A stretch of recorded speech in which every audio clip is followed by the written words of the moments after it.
At dahil mahirap na kainin si Sania ng gulay, ayan, gagawa na lang tayo ng chicken nuggets. So, ayan, kukoat lang natin yung ating chicken nuggets sa breadcrumbs para hindi siya magdikit-dikit. Ayan. Tapos, ayan siya. Tapos, piprituid mo na lang, deep fry. Nasunog nga lang. Ayun, so paano nga ba natin ginawa? Ito yung mga ingredients natin. May bawang, sibuyas, paminta, then nor cubes kasi nakalimutan kong bumili ng Magic Sarap.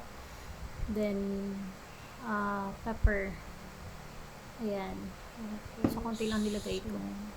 Nor cubes, chicken nor cubes, then iodized. Mas gusto ko yung iodized.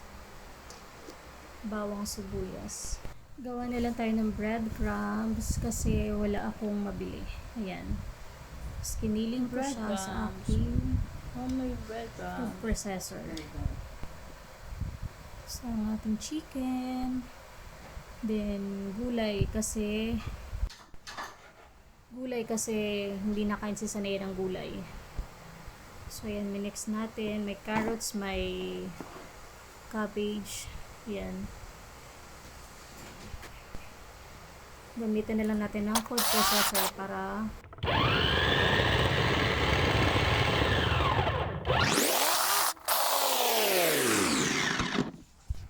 yan ang ating giniling.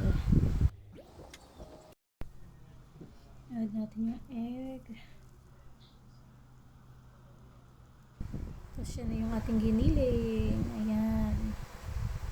Mix na yung gulay tsaka chicken. Tapos lalagyan na lang natin ng itlog. Halo natin yung dalawang itlog.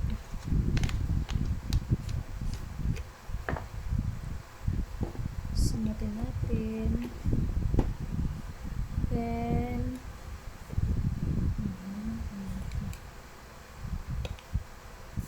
haluin. Mix well. Tapos haluan natin ng breadcrumbs, paminta, then mga halo natin yung seasoning na naka-ready natin kanina. Ayan. Tapos nilagyan ko pala yan ng sugar para medyo matamis.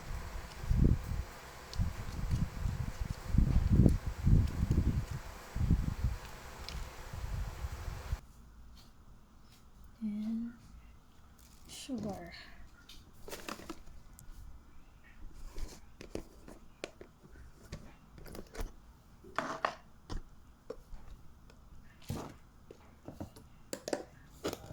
White sugar dapat sasulat ang white sugar.